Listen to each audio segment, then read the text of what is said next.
set, start. All skulls on. Hi YouTube, this is my podcast. Ha ha ha ha. I do it with all my good friends.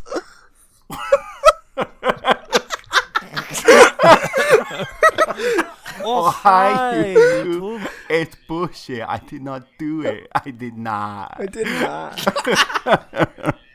For all the viewers at home, if you want to know why we're doing this, there is no reason. We should have been recording. We probably that. just got done talking about Tommy Wiseau for like 45 minutes. We had the greatest conversation and we didn't record it. So this episode is going to be all about Tommy Wiseau and The Room. Actually, no, it's not. Should be. Though. But today we are going to be talking about the one, the only microtransactions in gaming. Our favorite thing in the video game industry of all time. Yeah, everyone's favorite thing.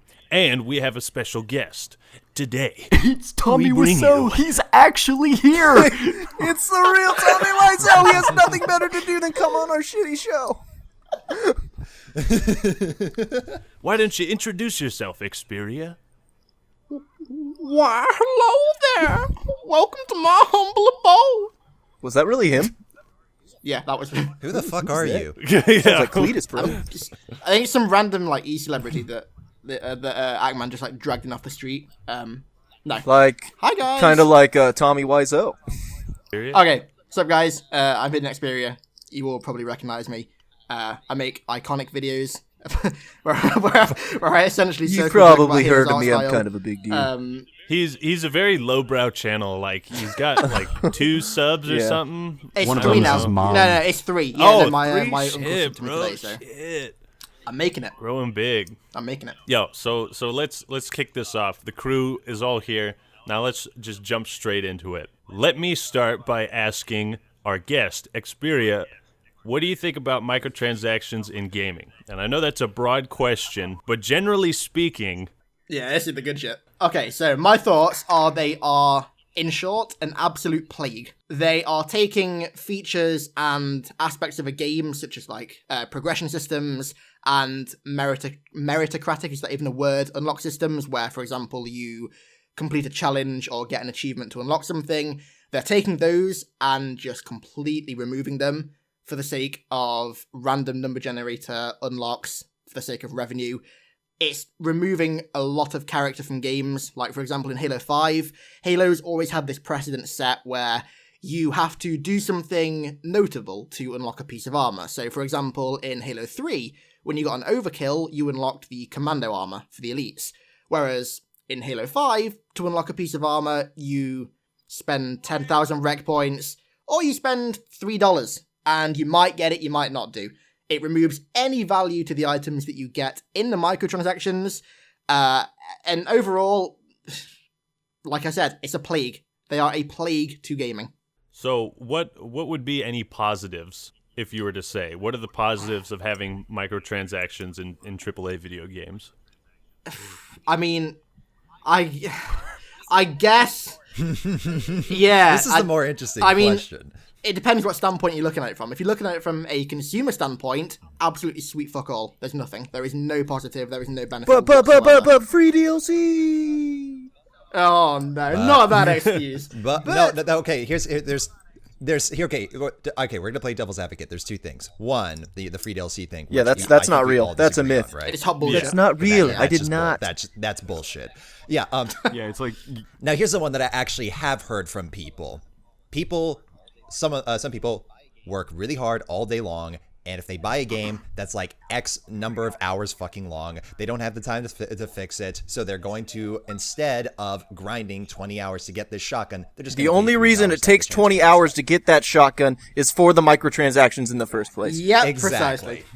And I was gonna bring up Yeah. like it. You know, we've all played Titanfall 2, I imagine. Yep. And it's like you don't have to yeah. grind super long to get weapons or anything. No, nothing. No, it's a completely normal stretch of time Yeah. to go and unlock stuff. And the other Yeah. thing too about Titanfall 2 as well is that you can very clearly see what you need to do to get there.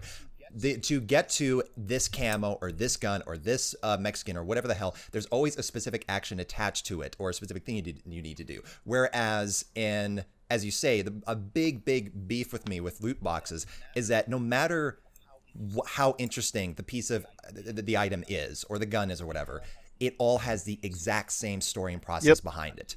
How did you get this like level 10 mega awesome gun? I either paid money or I got it in a fucking crate. Yeah, exactly. It renders every single piece of item from the best to the fucking worst to the exact same system. And it's just boring as hell, both to retrieve and also there's no story behind that. There's no explanation behind that. There's no telling your friends, oh, hey, I got this thing. How'd you? I opened a crate. I prayed to RNG Jesus, and I actually made a video which was a response to a Luke the Notable video, actually, where it was like that exact thing, where he made a comment, and I'm not shitting on Luke right now, he's a cool guy and all, but he made a comment like, oh yeah, and it feels really good to get something in packs, and I'm like, yeah, but why? Because it took a long time. I'm like, great, but if you had gotten it in your first pack, you'd say you liked it because it didn't take a long time, right? So it's like there's absolutely no emotional connection to whatever you get.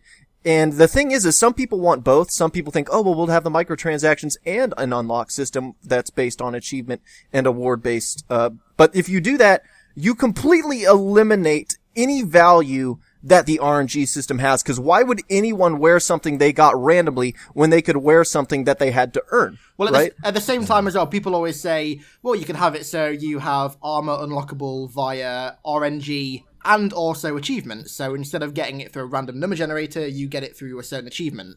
But at the same time, no, because then you take the value. It renders the same item useless because you could have worked your ass off to get it, but somebody else just spent $3 and got completely lucky. Any piece of armor or weapon has absolutely zero value attached to it whatsoever, and it dampens down the entire experience. Yeah, something not a lot of people realize. Luke, I think he's super cool. I do watch his videos and stuff, but he's ridiculously wrong about microtransactions.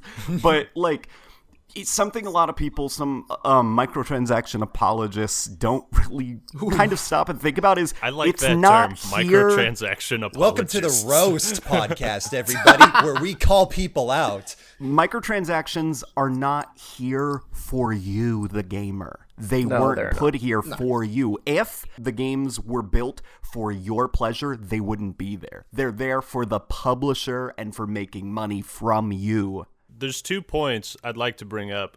2 points, and one of them is, so we're talking about RNG microtransactions in AAA gaming. Now, there's also microtransactions for games like League of Legends, free-to-play games. It's completely different. Games, and there's also the benefit or Rocket of League and stuff like that. Yeah. So I'd like to bring up that, and also the idea that games are more expensive to produce, and the price of games hasn't gone down. So, publishers and game developers feel the need to come up with, this RNG microtransaction system in order to, make money or, make a profit. So there's those 2 points of contention that I think we could talk about. Okay. And if I'd like to jump to League of Legends, because I know me and Xperia played that shit quite a bit. Oh yeah. But I spent more than I'd like to admit on that game. At the highest I was Diamond 4, and that's some real shit. And I put a bunch of hours into League of Legends. I love the game, and they have skins and cosmetics that do cost money, and some of them are a bit absurd and expensive, but at the same time, I love the champion Vladimir, and so yeah. Well, for example, there was Pulsefire Ezreal. I used to, in season 3, I used to main Ezreal, and I'll be honest, when I bought Pulsefire Ezreal, I was really fucking hyped, because at the time, that was the only way you could get it. It was locked behind the paywall. So for free-to-play games, I don't have as much of an issue, because, how else can they make money, really? Yeah. They've got to have some There's a certain point creator. where some of those iPad games or iPhone games are just okay, you can't get through this part unless you pay for some stupid gold ruby penis camo bullshit. It's always a generic stone. It's always a ruby or a gold or a diamond. I'll just hop in. What you're kind of doing right here now, it's well, here's a game and it's free to play. So now, because of the surrounding opinions of microtransactions. Now games where they're justified, now all of a sudden, it's like they're just automatically under fire because they have microtransactions. Yeah. And now people who play them are like, yeah, but it's free to play. It's different. And that's the problem. I'm not one of those persons where like 100% they don't belong. It's like if they make sense, they make sense. But the problem is because of the way they're being utilized in today's market, now they've been vilified. And now, no matter what they're in, no matter how justified they are, like in Titanfall 2, where I do think it's actually done fairly well in Titanfall 2, now it's just like, oh, it's microtransactions, it's automatically bad. And that's not a good place to be in. It's not good that we've taken a system like this and basically implemented it so poorly in our games that now it's like considered universally bad among people. And there's another part to this as well, I think, is that it's not just that there is loot. We've had loot in games for fucking decades. It's been there since the old days of PC RPGs, and even before that probably. It's been in there for a really long time. It's only recently that this idea of Diablo RNG systems. 2. Yeah, people love those games, and they had no issues with any of the RNG systems in there and stuff like that. I had an interesting Twitter conversation with this other YouTuber called Ethos, who's in the middle of making his own indie game right now. And he asked the question on Twitter, is there a way to do loot crates in a way that doesn't piss people off? Is it technically possible? And the way I think about it, I think that there are 3 ways to go about it, and all of them are a lose situation. One is you do the Halo 5 thing, or the Overwatch thing, where you just spam it with filler content to make the rare stuff be really good. And the problem with that is that not only is it really unsatisfying for the player, it also is just extremely tedious. Because every time you grind, you get the loot crate, you get a bunch of shit you don't fucking want. That is not satisfying for the player. I don't know about you, but I like having 7 variations of the Scout Warthog now. I love having to pick 8 different versions of my battle rifle. It is so much fun. I love it in Overwatch when I get duplicates of sprays. That's just the best feeling in the world. But yeah. Well, there's one thing also to note about the Overwatch system is that I'd imagine that system is not very good for new players either, because there's a lot of noise in those packs. It's very hard to tell if you're getting something that is very valuable or something that's kind of or something that's trash. Because like you said, now you get so the argument that it's just cosmetic. It's just cosmetic. It's okay. It doesn't affect gameplay. Here's where I'm going to go. Here's where I'm going to go to the second version. The second version of this system is you have a RNG system with not many items, so that they're all equally balanced and interesting and cool and stuff like that. But there's not enough content in there to justify it. You're going to get all the interesting stuff you want within a couple loot crates. So then people don't have a reason to keep going in terms of stuff to chase after. So that's not very interesting. And then the last one is a system of you have hundreds upon hundreds of things that are all equally interesting, equally valuable, equally, fun for the player. There's a big problem with that. One, that's nearly impossible creatively to make 600 guns and have all of them be equally cool. That is no team of artists can make that. And then even if they could, there's no time for that on this planet Earth. And even if there was time, there's no fucking money for that either. So it's like the loot when you put in the loot crate system, no matter, even if it's with the best of intentions, I think, no matter what you're doing, you're going to have to run into some issue that you're just going to have to deal with in terms of player satisfactory or even revenue or about the game's benefit. And I think the reason more and more developers are going with systems like an Overwatch or Dota or whatever is because they've just figured out that this is like the one that players are the most okay with.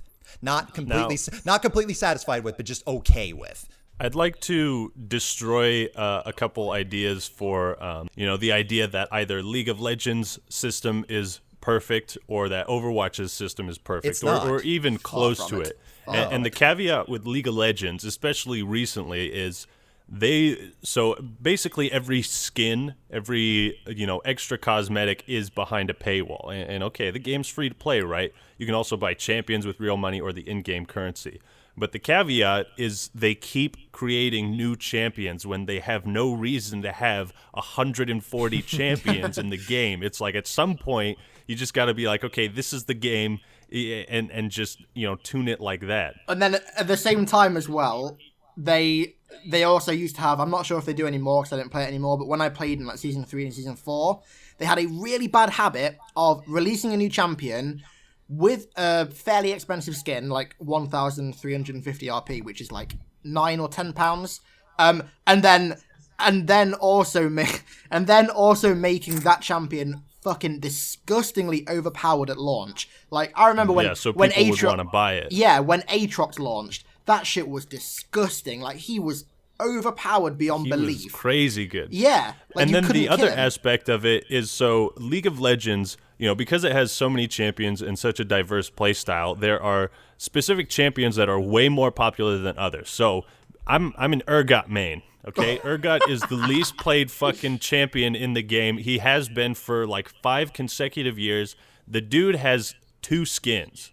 He has 2 purchasable skins, but you got like Katarina or Twisted Fate who have like 8 or 9, and that's because they make skins for the champions that are played the most so that they make the most money. So even though it's free to play and the microtransactions don't really affect the gameplay, so to speak. Well, actually, they do because of the new champions. Yeah, they do. They're gearing the microtransactions towards the most popular aspects of the game in order to make the most money. So, Well, of so course. I'm left out here in the dry with my wallet, waiting for that dope ass Urgot skin. I can relate this to Rainbow Six Siege, which anybody that watches my channel knows that I fucking love that game. Yeah, it's a However, great game. It's a great game. However, I am getting increasingly irritated with some of their microtransactions. The main thing that I don't like is sort of similar to what you were talking about. And it's not the same thing, but it's the same smoke and mirrors tactic. So, for instance, they've been releasing elite packages for certain characters, like that give them like completely unique skins and outfits and stuff like that. The most recent one that came out was for Twitch, and out of the ones that have come out, I'm like, oh hey, I actually kind of like that. Maybe I'll go and pick it up because I like Twitch as a character, and it'd be nice. Maybe one elite skin I'll pick up in my time. I go and pick it up, and I see that it's $15. I flinch because when you convert that to Canadian, that's 20 in reality. I flinch. And then, so I flinch and I go, oh, okay, that's a big amount of money, but I do love this game, blah, blah, blah. But then I go to check the microtransaction system, and what they've done is make it, and this is something I think is another big, big problem with microtransactions.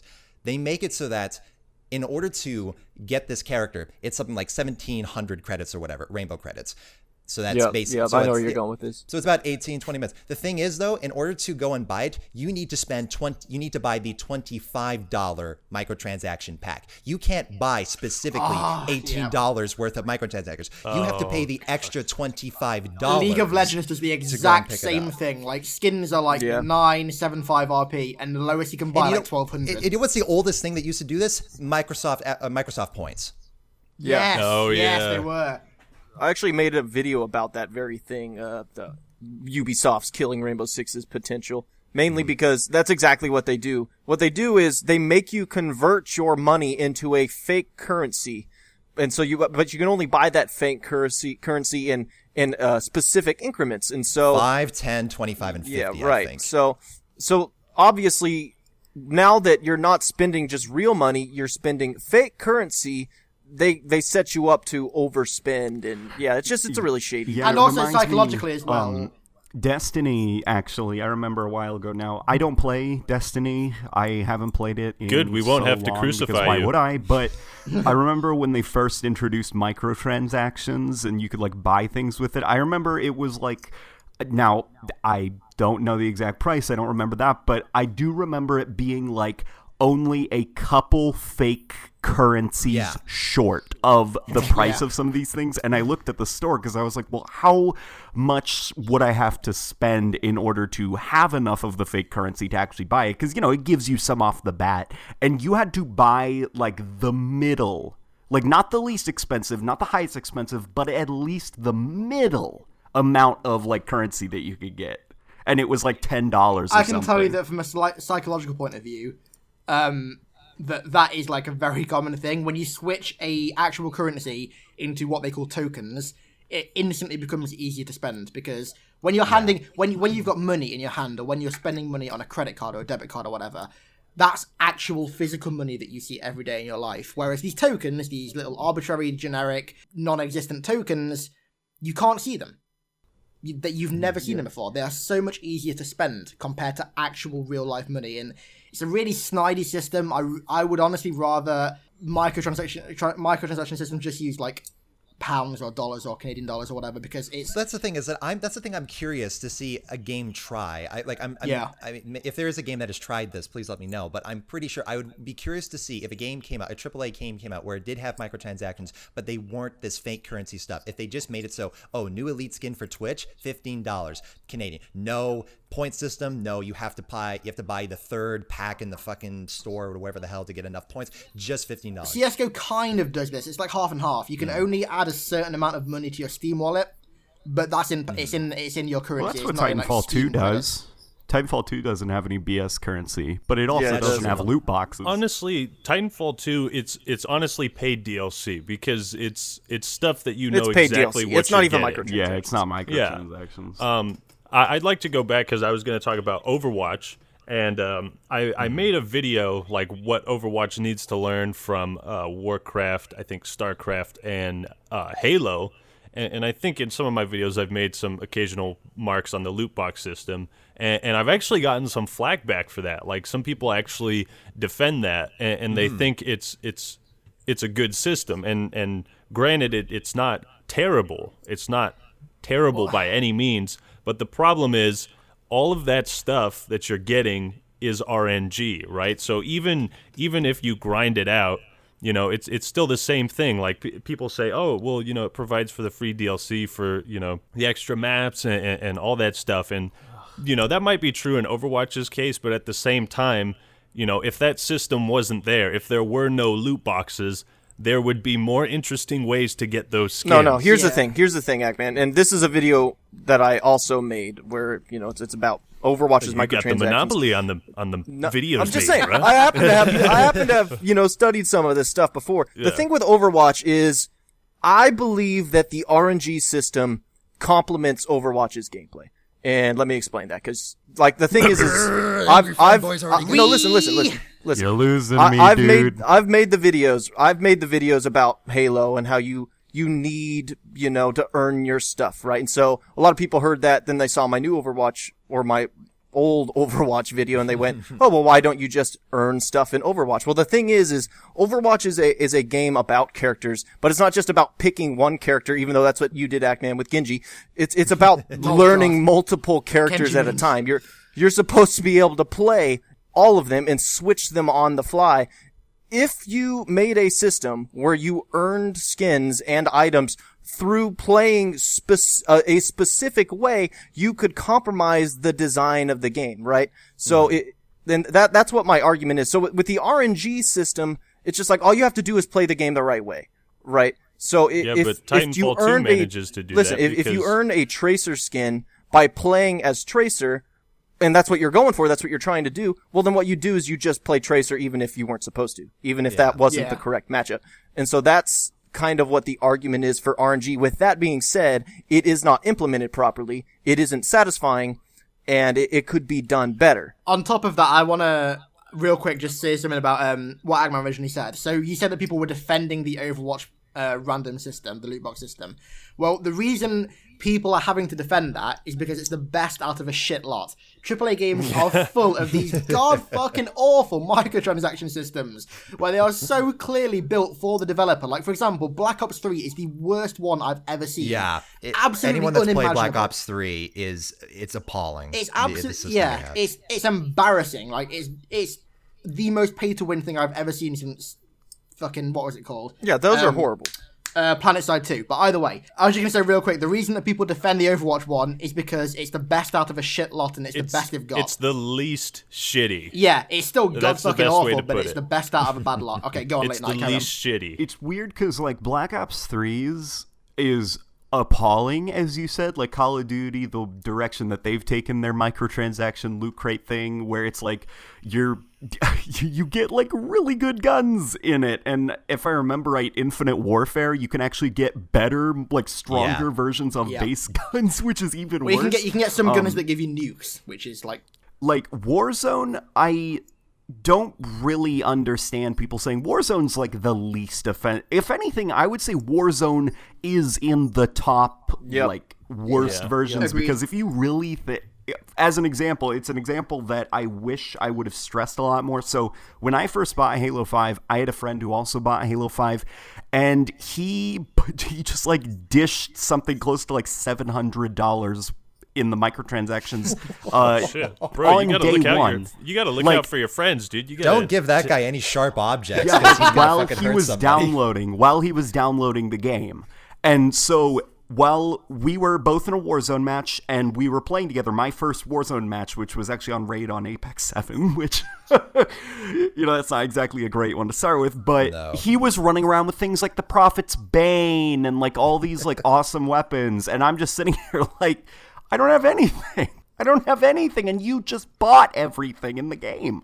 Not only that, but it's so offensive because literally microtransactions fit so poorly with the makeup of Halo that they literally had to purpose build an entire game mode from the ground up just Yes. to fit them in. And when you do that, you're devoting resources for your game to build a game mode just for the sake of microtransactions. and Thank what's you. worse, Thank you. What's worse is with Warzone, like obviously we don't know if it was built from the ground up with microtransactions in mind, because another scarier idea is what if Warzone started development as an actual game mode and somewhere along the lines they had to do it, so they had to change it from something super interesting. From what I recall in my video the research that I did for Halo 5, the two things, the microtransactions and the Warzone, were pitched separately at the beginning. They were pitched as two separate ideas that they were not built into one. And it was something that I guess in the early on in development, they probably combined the two because they realized that there was no way they could satisfy players putting a microtransaction system where weapons actually change and were affected in gameplay in the arena. There's just no way that the community was going to accept No, that. that would cause an actual genuine. Wait, they explosion actually in the pitched community. that as an idea? But for it to do that? I don't know. They didn't pitch that. They just pitched microtransaction as an idea. even in the greater scheme of things, like the reason why even some people accept it in Halo is because of the I don't want to call it scapegoat, but the free DLC is the sort of like It's not. It You is. know, Yeah. That's if- such bullshit. if the update system didn't exist, nobody would have been okay with the microtransactions, but people were basically tricked into thinking like, oh, okay, this will pay for infection. Oh, Well, yeah, Oh, yeah, pay yeah. That's for it. infection. Okay, Wow. here's the thing. That's the part. That's the part. Yeah. If it was new DLC, like brand new content that we've never seen in a Halo game before with each patch, I could Still wouldn't be maybe. okay. I could even if maybe it was buy like Here's the I could return of maybe buy it. invasion, dude. If it was like the Like, return of invasion, okay, I might be on board. Yeah, here's the thing. I don't care when they were pitched separately. Warzone is 100% designed around microtransactions. Yep. So whether in its very early inception it was there or not, the fact of the matter is through the majority of its primary development phasing, it was there. It's not something that was just tacked on at the end, like, oh, I bet microtransactions will work pretty good with all this shit. No, it was there very early on, and they built the Warzone that we see today was built heavily with microtransactions. And what in is mind. very unsettling about this as well, that it's a trend that doesn't seem to be stopping. Like with Halo Wars 2, we had Blitzh that, I mean, no offense to anybody that made Blitzh, but Blitzh feels even more like a game mode built for the sole intention of selling Yep, rec packs. 100%. Like, they had to find a way to fit microtransactions into an RTS, which is the most balanced sandbox in gaming, at all. It is built so units are purposely balanced, and they had to find a way to fuck with that with microtransactions. Just... Like Blitz itself is actually a pretty cool Don't idea. defend this shit. Like I enjoyed. It is. The whole idea of a deck of Bitch, you ain't cards is a even really hear what fucking I cool said idea. yet. The whole deck of cards is a really damn good idea. It's just No, ruined here's the by thing. If you MTX. built an entire game from the ground up with this concept, it would be cool. You cannot shoehorn that concept into a pre-existing RTS. Because a card game takes so much time and so many different cards and variables to actually be good that you just can't, we'll just throw together some units here for it to be any sort of compelling thing. Like, when was the last time anybody here played Blitz? I've never played it since. Well, I since don't launch. own the game. A so. few days ago, I actually played it A few ago. days ago, Ackman. Fuck. Oh, dude, Come I've been on, dude. fucking grinding out on the rank system, dude. I'm 13-1 in not in Blitz, but regular rank. But anyways, like Blitz, the game mode itself is an interesting idea, and I think The issue is it has no real reason to be monetized. No, it's not. It's shoehorn monetization. Yeah, I agree. And another thing I'd like to bring up for you guys, another thing is, so, the trends have shifted. I think Mass Effect 3 was like the first game to have the RNG loot box As far as I can box tell, of it supply was. drop random shit system. I'm trying to think. Didn't Gears of Well, War no, I 3 mean, have... it's basically just the CCG model put into AAA video games. Yeah. And like, I love CCGs and I love that model. I have no issue with that, but if I've already spent $60 on a game and now you're compromising that game to fit in a frickin' RNG pack system, that's garbage. That's not cool. As the trend shifted, now if we were to look back at some of the games that were released before this trend, Halo Reach, Diablo 1 and 2. I mean, even Starcraft 2 has like microtransactions for like voice announcers, like Diva. You can buy Diva's voice for Starcraft 2 as an announcer, and that's like a cool idea. But just imagine if all these old games that we loved were released nowadays, how they would just be butt rammed by microtransactions. Like Reach would have been rammed with microtransactions, dude. 100%. But here's the thing, and that the problem is now the corporate has screwed themselves because they vilified paid DLC now. They've propped it up as this thing like, oh, paid DLC, yeah, that splits the community. That's bad. You don't want that. And now it's like, if you ever say, hey, I'm cool with paid DLC, people look at you like, oh my god, are you okay with the community being split? And here's the thing with all that. If you launch a game for $60 and it is complete and it is finished and they make more content for that game, that is worth money. That content is worth money. It's okay to charge money for that. The perfect example of that, I haven't played it, but The Witcher 3. That game has no microtransactions, and they built that game from the ground up, made sure it was a finished game, it was packed full of content, and it sold like hot fire. It sold like my minute. To be fair, The Witcher 3 is in a single separate because it doesn't have any multiplayer component. Yeah. I can guarantee if it did have the thing I'll be curious to see is because I'm pretty sure Cyberpunk 2077 is going to have multiplayer. I'm pretty sure they've stated that. I'm going to be curious to see if that game has microtransactions or not in the future. But something that I've been thinking about recently is that when you look at before, like games about the last 4 or 5 years, they were always pushing for content. Even before then, they were pushing for content to be above all else. Like, our game, it has 80 hours of content. Oh, our game, it's got 100. Oh, our game, it's got 120. It just keeps escalating and going and going and going. Same thing in multiplayer in terms of player scale. And now it's getting to a point where because of modern graphical technology and all that type of stuff, it's getting to a point where that's just no longer feasible financially.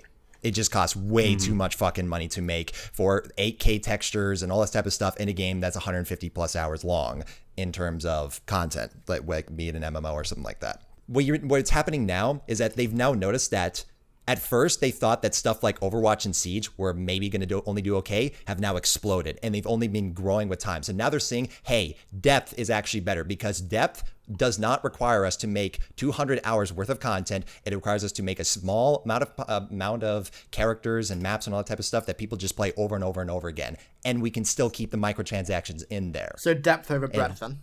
Yeah, so now they're taking depth over content, and here's the thing. If of the two evils, I would rather have the depth because I love Siege, I like Overwatch a lot, and there's all that type of stuff. I am worried about the future, though, about where this is going.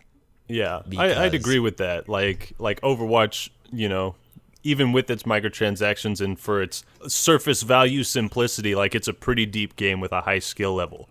Now the thing There's about a reason people can play it over and over and over again, and they're not stopping. So this is a pretty funny thing because you mentioned it, like Witcher 3, not having late night in.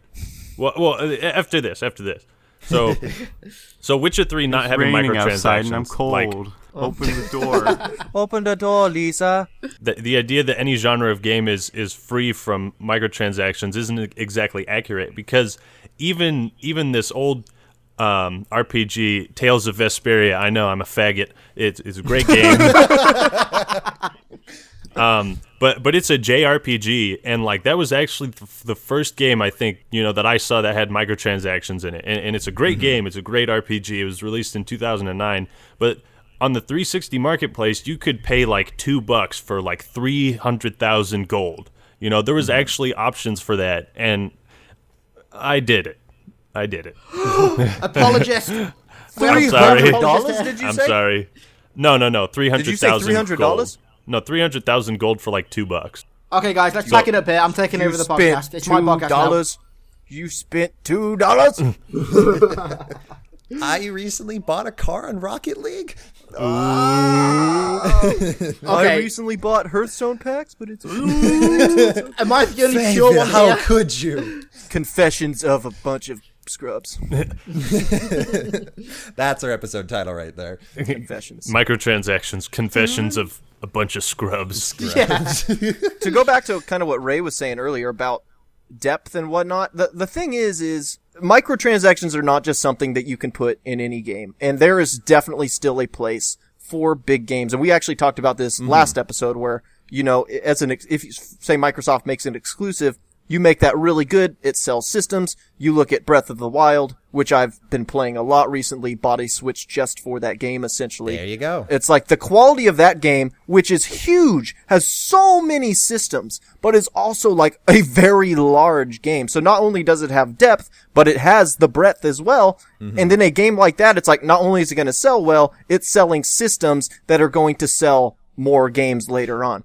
There absolutely are ways to do it. I just feel like that a company that is driven entirely financially, which, okay, let me rephrase. A company that has no interest in what the quality of a game, and they're just going for money, they're going to go for the lowest hanging fruit. And slowly but surely, the lowest hanging fruit right now seems to be going for games that require very little money to make, that make a shitload in return. And that's what making games games doing like Breath of the Wild, where there's no microtransactions, none of that stuff, is very fucking risky. Like, it has to pay off. It's sad that that's the Zelda. case, though. Yeah, it's Zelda, so though. That's the sad. thing. It's Zelda, so... It's not Zelda could risky, literally but, be like, you can take a shit in this game. It's a shit-taking simulator. Oh, but Legend of Zelda's shit-taking simulator? Dude, you say that, but Halo used to be like that. Halo was like that, and look where we are now. Yeah, it was, and that's what I try and make videos about. I'm like, I want Halo to be that type of game. I want Halo to be the game where, like, holy shit, there's a new Halo coming out. Oh my god. Yeah, well, remember when Halo 3... That's what I want Halo when Halo 3, like, caused a 27% hit on the box office. Well, where are we now? Now we're run full of fucking microtransactions ruining the unlock system.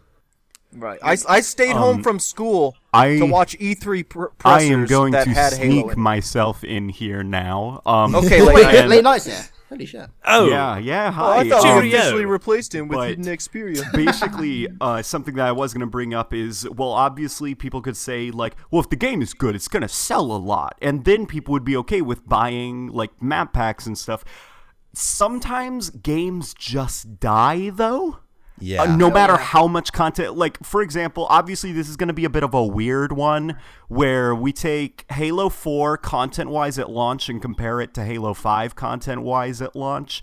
You could argue that Halo 4 was way more of a complete game than Halo 5 was. Oh, it was, definitely. It was. Yeah, it was. Like, and it had a paid map pack system, but the thing is, Halo 4 just died. Or, you know what, a better example is Battlefield Hardline.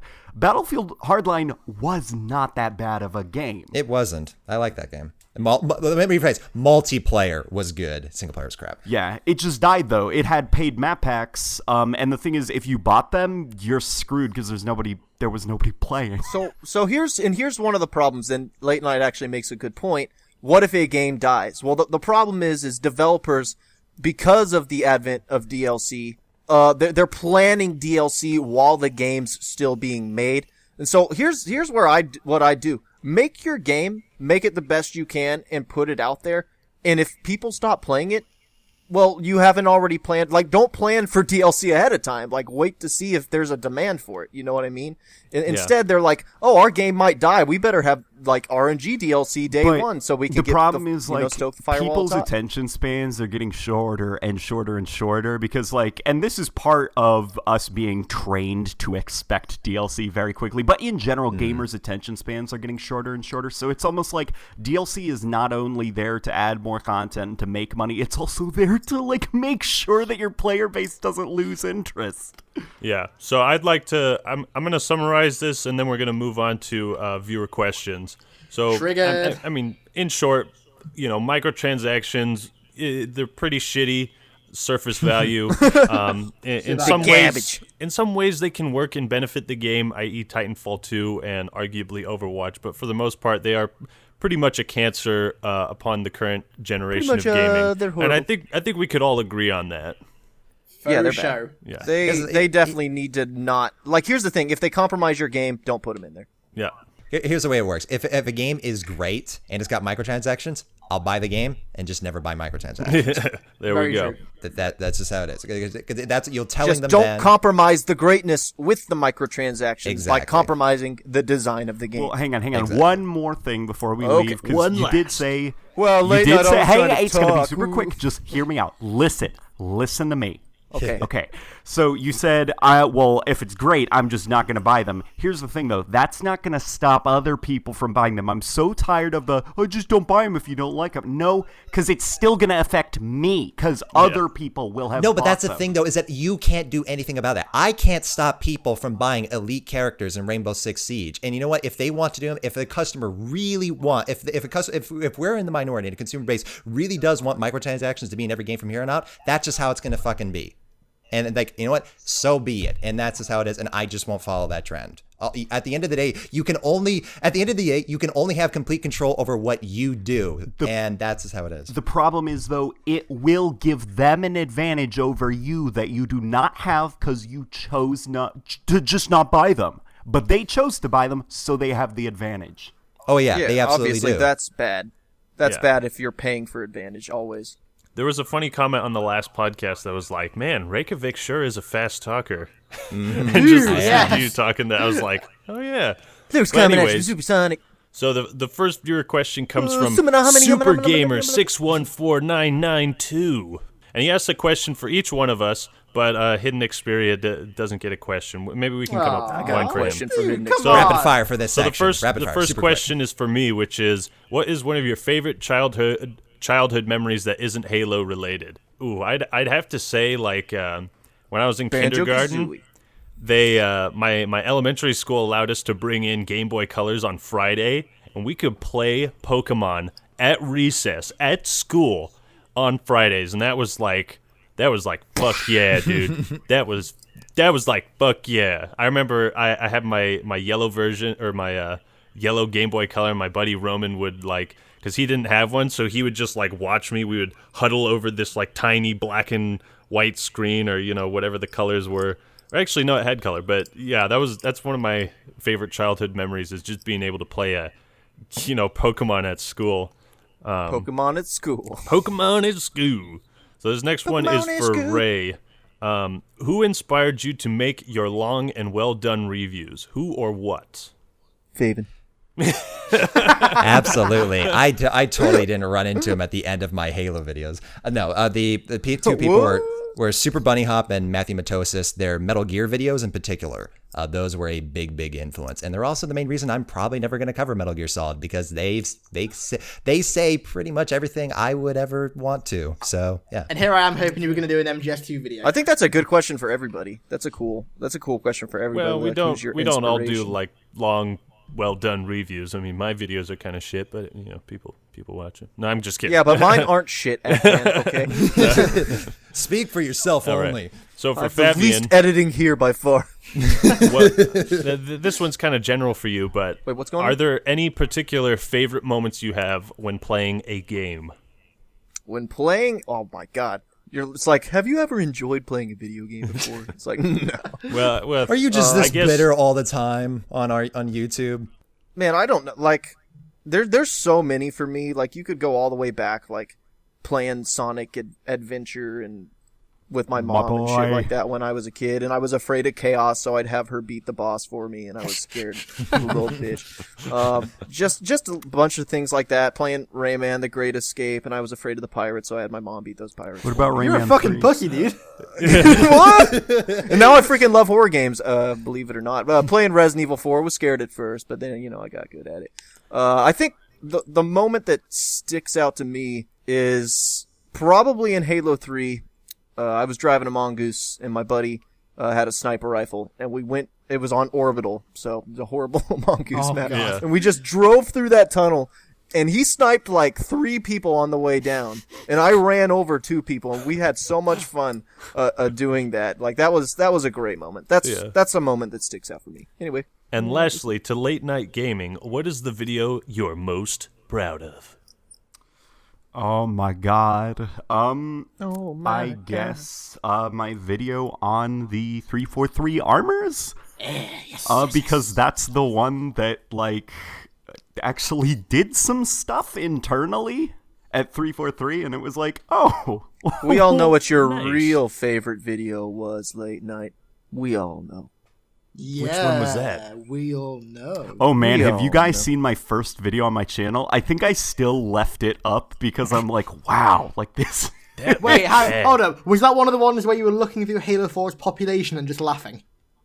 No, it was like the first video on my channel, and I still have it up. It was before I even had a capture card. It was, I think I was playing a Sonic game, Sonic the Fighters, that had just released on the Xbox Arcade, and I just had the camera in front of the TV. I remember those days. Those were good old days. days. to I do did that with a Fallout 3 video one time. I did that Not with on a this World at War channel, video. but an old one. 75,000 views. So I guess we could ask Hidden Xperia one of these questions. What is boy. one of your favorite childhood memories that isn't Halo related? Gaming. Okay, I have a very That's good a answer for lame this. question. I'm not sure if anybody ever played this version of Turok, but there was a game called Turok Evolution. Oh yeah. Okay, so little funny story about Turok Evolution, right? I was 4 years old when I first got my Xbox, just when it came out. Haha, like, a week what a after. story, Mark. Fuck you, dude. I was 4 years old when I first got it, and my mum and dad went out to buy me a game, and I was really into dinosaurs at the time, and they saw Turok with a Stegosaurus on the front, and on the case it said 3+, which is the age, which was obviously not the case. It was Turok Evolution somebody had had a changed raptor it. sticking No, his no, head. so wait, That's dude, an M-rated game over dude, here. yeah, no, somebody had changed the PEGI rating. And so they looked at the game and they were like, "Oh, this is just a fun game where you just walk around with dinosaurs." It must be one of those Land Before Time games. Yeah, yeah. God. It's Jurassic Park the game. It's Jurassic Park the game. So they bought it. They came home, wrapped it up to me, gave it on my birthday, and I was like, "Oh boy, a dinosaur game!" I get into the first mission, and I have the spiked war club. I hold down the right trigger and burst somebody's head with it, and they were just like, "Wait, what the fuck is this?" But no. So my favorite memory that's not Halo is in that game playing 1v1s on a mode called Bloodbath, which is where you have infinite ammo and infinite health with the plasma rifle, which has auto-seeking rounds with my friend, and we just fucking shoot each other and just watch the blood pour out. This sounds really sadistic, and I'm probably going to get a psych evaluation after this, but it was literally me and my friend just shooting each other with a plasma rifle, watching blood pour out. Fucking hell. I'm going to turn myself into a shrink. That game still has a really cool map that I'd like to see, like a Where map it design idea. It had like the velociraptors at the bottom, and if you fell down, Yes, you'd get you attacked. already knew what I was You'd get talking attacked about. by velociraptors, dude. Oh my 'Cause god, that's such a cool idea to make like the bottom of a map with like Oh, AI dude. hazards and Yeah, shit like that. yeah. Oh, I'd love to And see they were something like that. dinosaurs, dude. So it wasn't bro, just you- like some spike pit. You could Dude, get you know out what of there that game too. did? That game in multiplayer as well. That game had swimming in multiplayer. That was like fucking years ahead of like all these other games that are bringing swimming in now. It had like an actual swimming mechanic underwater where you could shoot like the flechette gun. I think it was underwater. It was the only gun that worked. This is from King Clutch the Fourth. King Clutch the Fourth. First of Why are his you doing that in name. a British accent? Of there's more Overwatch questions? Dynasty. If you had Clutch known the Fourth. what would have happened to Halo after Reach, would you have been okay if Halo 4 and 5 never existed and the series had died, or would you have wanted the series to go the way it has? Great channels, by the way. So, who would like to answer? I assume that he doesn't mean me because I wasn't in the last video. So Yeah, I'll just yeah, go on you Apple answer. channel. Okay, I'll go first. Yes, because that means we wouldn't have got Halo 4 story. And that is one of the greatest things. This is going to trigger the fuck out of you, Ackman. This is one of the greatest things that Halo's had. However, the art style would have never been ruined. The sound design would have never been changed so drastically to the point where things aren't recognizable at all. We would have never had a Halo with fucking kill streaks and perks. Oh my god, that actually happened. Don't remind me. So- like Yeah. people literally thought that was a joke. Yeah, like yeah. when that Game Informer article came out, they're like Spartan Ops, Spec Ops. Come on, there's no way this is real. There's absolutely no way they'd be this stupid. This is a fake article. This is a photoshopped article. It's Remember real. when people It was said real. that at this rate, Halo 5 will have aiming down the sights, and then it happened.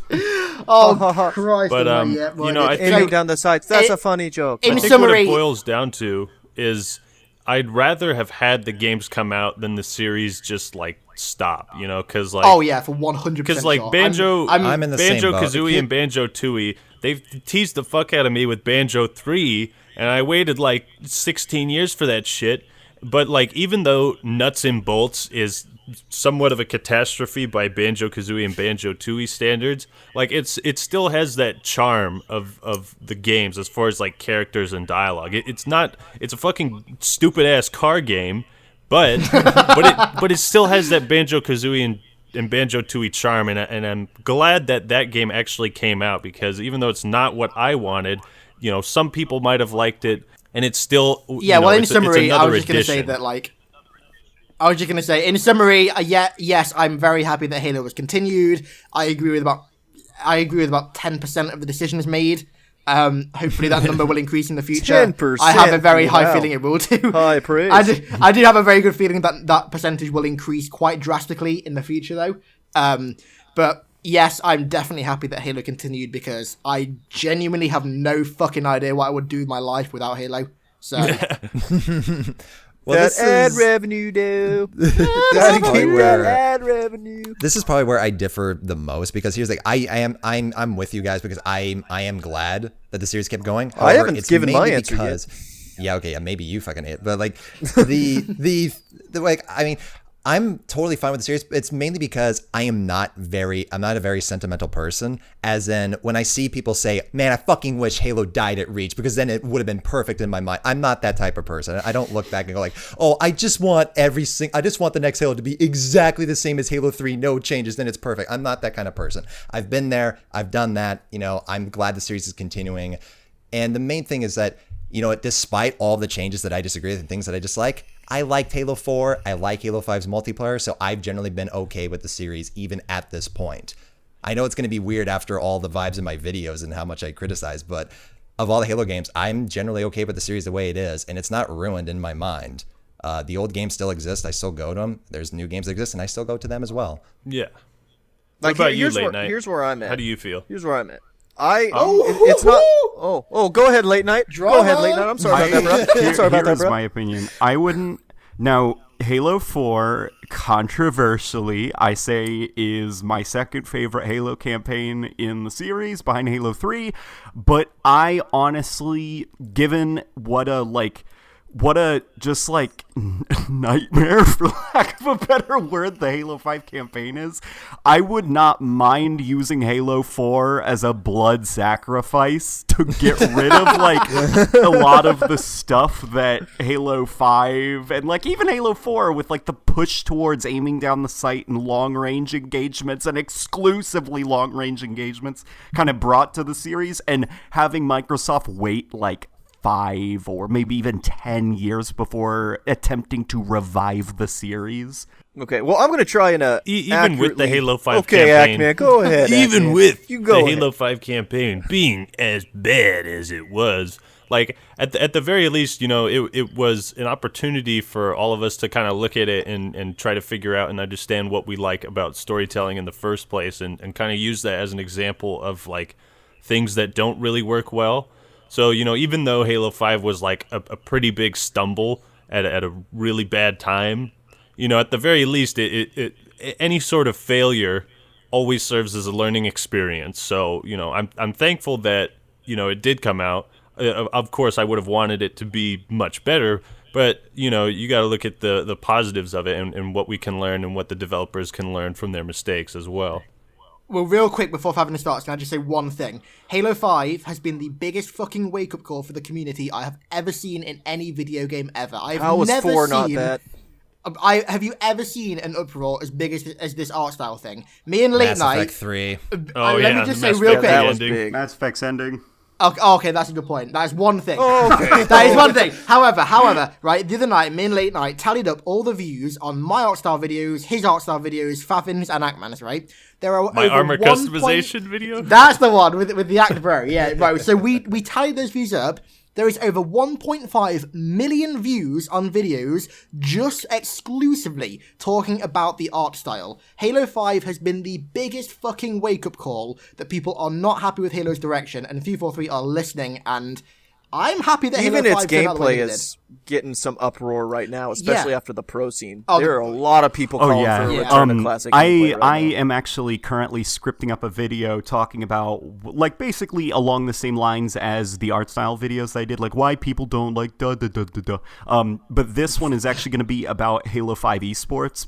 I actually am talking to people who have competed in like the Halo championships and What stuff. a video late night. And yeah, I know. And basically talking to them, having them explain to me exactly what they feel the problem is. And man, like the issues that people have with Halo 5 saying it's too focused on the esports stuff. The esports community has a different opinion. They hate the new stuff. They hate all of it. And this one guy that I talked to, that hurts.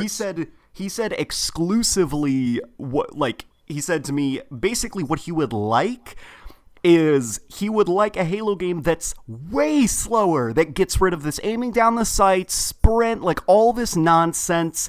Because he said, if you think about it, like the classic Halo games, people really liked them. Also, the esports community liked them because they can be played competitively, but also casually. Like esports players don't like exclusively being sweaty. Like they want to relax a little bit. It's a very modular style, that old style. Like you could put that in any sort of scenario, and because of its simplicity, it could kind of adapt to that. So, and I don't really think people kind of realize that. And so when you make a game, and then you're like, oh, now we got to cater to different groups, and you cater to the competitive players, and then you make Warzone for the casual players, it just divides your games. It actually makes it worse. I think Like, to answer your question- we're gonna wrap this up in a nice All right, little well, I'll just basket take it in the ass and a this time. present. No, I want to hear Favyn. Favyn, Yeah. bend over. Yeah, so if you guys would like to subscribe to my channel, I'm the best. I didn't get to answer. Thanks for watching. If you have any questions for us, for the podcast, you can leave them in the comments below. Maybe we'll answer your questions. Maybe we'll try not to talk about politics. Maybe we'll make some more Tommy Wiseau references. Maybe, just maybe, we'll have a good time. All right, everyone. Oh, Favyn is definitely going to politic the fuck out of the next Yeah. episode because of this. Yeah. Definitely. We'll have to drown him out. La la la la la. All right, everyone. Thanks for watching. That's all we've got for today. What a story, Mark. I hate you, story, Lisa. Mark. I fucking hate you.